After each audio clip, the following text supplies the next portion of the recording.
여러분 안녕하십니까? 뉴스 더 개벽입니다. 세계 곳곳에서 발생한 개벽 소식 전해드리겠습니다.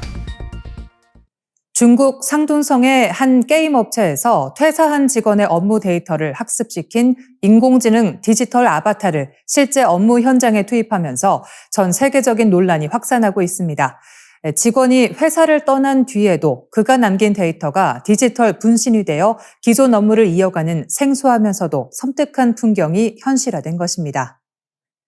중국 하남일보와 제일자경 등 현지 매체들의 보도를 종합하면 이 게임 회사는 인공지능 도구를 활용해 퇴사한 인사 담당 직원의 업무 내용과 각종 문서를 학습시켜 디지털 아바타를 생성했습니다.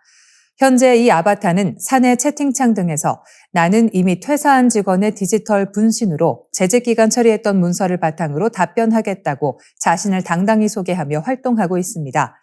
주요 업무는 단순 질의응답부터 일정 예약, 발표 자료 작성, 수치 자료 정리 등 기존 직원이 수행하던 기초적인 행정사무 전반을 아우르는 것으로 알려졌습니다.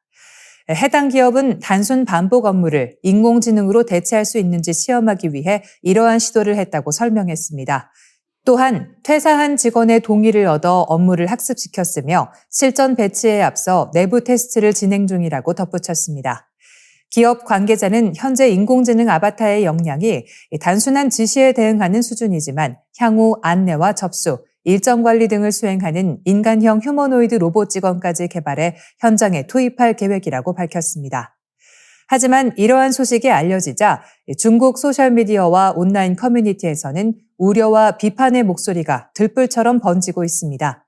인공지능으로 퇴사 직원 복제라는 해시태그가 눈길을 끌었고 일자리를 위협하는 인공지능에 대한 논란이 다시금 불붙었습니다. 이용자들은 지금은 단순 업무지만 기술이 정교해지면 언제든 직원은 교체될 수 있다며 불안감을 드러냈습니다. 특히 인공지능은 저렴하고 순종적인데 이를 마다할 사장이 누가 있겠느냐며 인간 노동의 가치 하락을 경고했습니다. 법률 전문가들 역시 심각한 개인정보 침해 문제를 제기하고 나섰습니다. 메신저 대화 기록이나 업무 이메일, 개인의 업무 습관 등은 중국 개인정보보호법상 보호받아야 할 정보이며 일부 사적인 내용은 민감 정보로 분류될 수 있기 때문입니다. 현지 변호사들은 당사자의 동의가 있었다 하더라도 직원이 작성한 코드나 문서 등을 AI 학습에 무분별하게 사용하는 행위는 사생활 권리 침해로 이어져 형사처분 대상이 될 수 있다고 지적했습니다.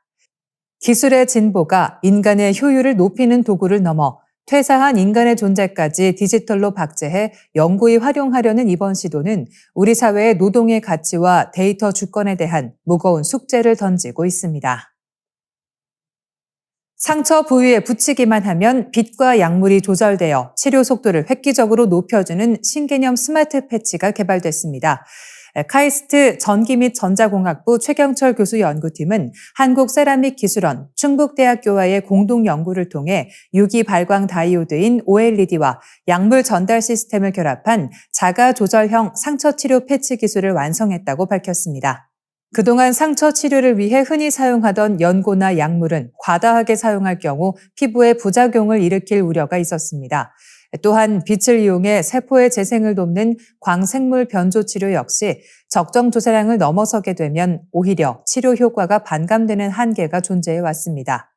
연구팀은 이러한 기존 치료법들의 맹점을 극복하기 위해 빛이 약물 방출을 직접 제어하는 방식에 주목했습니다. 이번에 개발된 스마트 패치의 핵심 원리는 빛을 쬐었을 때 체내에서 생성되는 활성 산소종을 스위치로 활용하는 것입니다. 이 패치에서 나오는 빛이 피부에 닿으면 활성 산소가 발생하게 되는데 이 물질이 패치 속 나노 입자를 자극하여 약물이 방출되도록 유도하는 구조입니다. 즉, 빛의 세기에 따라 활성산소의 양이 달라지고 이에 비례해 약물 방출량이 자동으로 조절되는 지능형 시스템을 구축한 것입니다. 이 기술을 통해 환자나 의료진이 별도로 조절하지 않아도 치료에 가장 적합한 양의 약물이 스스로 투여됩니다. 연구팀은 피부 밀착력이 뛰어난 630나노미터 파장의 OLED 패치를 제작했으며 여기에 상처 회복에 탁월한 병풀 추출물 등 항산화 약물을 탑재했습니다. 빛은 세포 재생을 촉진하는 동시에 약물을 정확한 시점에 내보내는 정밀한 컨트롤러 역할을 수행하게 됩니다. 이 연구팀이 생쥐를 대상으로 실험을 진행한 결과 놀라운 수치가 확인됐습니다. 치료 14일째를 기준으로 이 스마트 패치를 사용한 그룹의 상처 회복률은 67%에 달했습니다. 이는 일반적인 대조군이 기록한 35%와 비교했을 때 치료 속도가 2배 이상 빠른 결과입니다. 단순히 속도만 빠른 것이 아니라 피부 두께나 장벽 단백질 형성 등 치유의 질적인 측면에서도 정상 수준에 가까운 회복세를 보였습니다. 최경철 교수는 이번 성과가 OLED 기반의 빛 치료를 단순한 광조사 수준에서 한 단계 더 발전시킨 것이라고 평가했습니다. 환자의 상처 상태에 따라 스스로 반응하고 약물 방출을 조절하는 복합 치료 플랫폼으로서 향후 다양한 피부 질환과 상처 치료에 적용 가능한 지능형 의료 기술로 확장될 전망입니다. 전 세계 바다를 누비는 바다새들의 혈액을 분석한 결과 우리가 미처 알지 못했던 해양 오염의 민낯이 드러났습니다. 일본 나고야 대학교를 중심으로 한 국제공동연구진은 전 세계 108종 1만 1215마리에 달하는 바다새 혈액 표본을 정밀 분석하여 생물학적 데이터를 기반으로 한 최초의 해양 수은 오염 지도를 발표했습니다. 이번 연구 결과는 국제학술지 사이언스 오브 더 토털 인바이런먼트에 게재되며 학계의 큰 주목을 받고 있습니다. 연구진의 분석 결과에 따르면 인류의 산업화와 화석 연료 연소 과정에서 배출된 수은이 대기를 거쳐 바다로 흘러들어가면서 전 세계 해양 생태계를 위협하고 있는 것으로 확인되었습니다. 특히 북태평양과 북대서양의 오염 상태가 가장 심각했습니다. 이 지역에서 서식하는 바다새들의 혈액에서는 1g당 1.5에서 3.5 마이크로그램의 수은이 검출되었는데 이는 전 세계 평균치보다 무려 2배나 높은 수치입니다. 반면 인적이 드문 남극해와 남대서양은 1g당 0.1에서 0.5 마이크로그램 수준으로 나타나 가장 청정한 상태를 유지하고 있었습니다.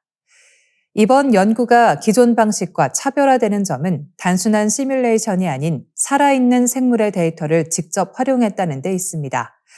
과거에는 대기 중 수은 낙하량과 해류, 수온 등을 컴퓨터로 계산해 오염도를 추정했지만 이번에는 1985년부터 축적된 방대한 표본에 연구진이 최근 7년간 전 세계를 돌며 직접 채취한 혈액 데이터를 더해 정확도를 획기적으로 높였습니다.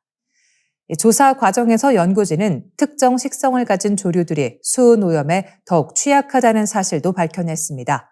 바로 수심 200m에서 1000m 사이에 이른바 중층해역 생물을 먹이로 삼는 새들입니다. 바다새가 그 깊은 곳까지 잠수할 수는 없지만 밤이 되면 수면 근처로 올라오는 오징어 등의 습성을 이용해 사냥하는 과정에서 먹이 몸속에 응축된 수은을 함께 섭취하게 되는 것입니다.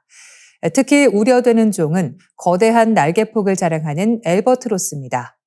조사 대상 엘버트로스의 63%가 수은 오염 위험 단계로 분류되었습니다. 이들은 중층 해역에서 올라오는 먹이를 주로 섭취하는 데다 수명이 약 50년에 달해 체내 수은 농축 기간이 다른 조류보다 훨씬 길기 때문인 것으로 분석됩니다.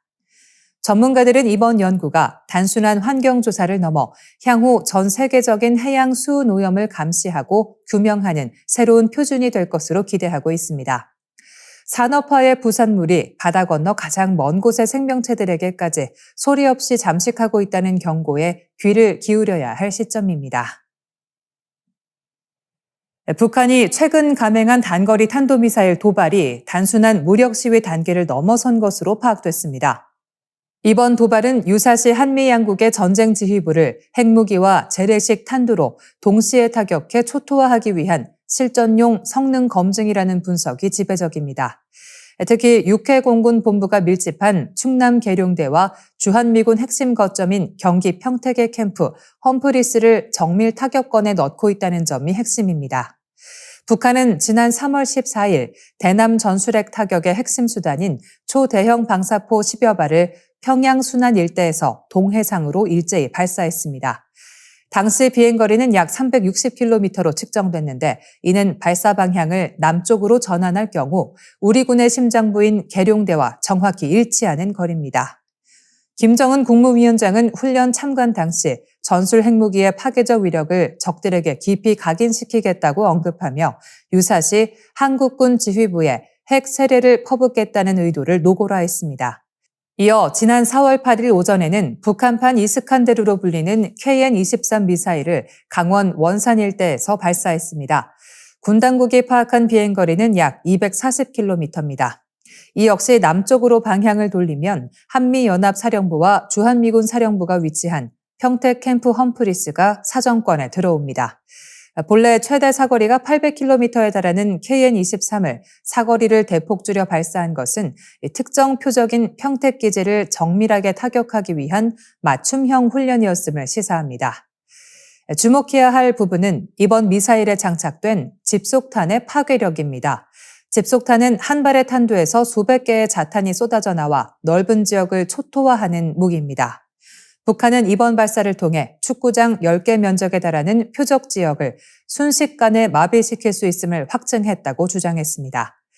이는 개전 초기에 집속탄을 장착한 미사일을 다량 투입해 평택 기지를 가동 불능 상태로 만들고 한미연합군의 지휘 통제 능력을 뿌리째 흔들겠다는 전략으로 풀이됩니다.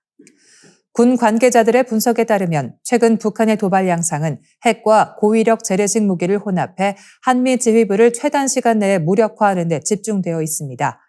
전쟁 지휘부가 마비될 경우 미국의 증원 전력이 전개되는 과정에서 치명적인 차질이 발생하게 되며 북한은 이를 통해 대남 공세를 지속할 시간을 확보하려는 계산을 하고 있습니다. 또한 북한이 같은 날 오후 사거리를 700km로 늘려 추가 발사한 것은 우리 측의 주요 항만과 공항 등 증원 전력의 유입 경로를 차단하겠다는 의도로 보입니다. 이는 한미연합전력의 후속 대응을 원천적으로 봉쇄하려는 노골적인 위협입니다. 우리 군은 북한의 이러한 실전적 타격 훈련을 엄중히 인식하고 한미연합방위 태세를 바탕으로 어떠한 도발에도 즉각 응징할 수 있는 대응 체계를 강화하고 있습니다. 뉴스 덕의 벽 여기서 마치겠습니다. 시청해주신 여러분 고맙습니다.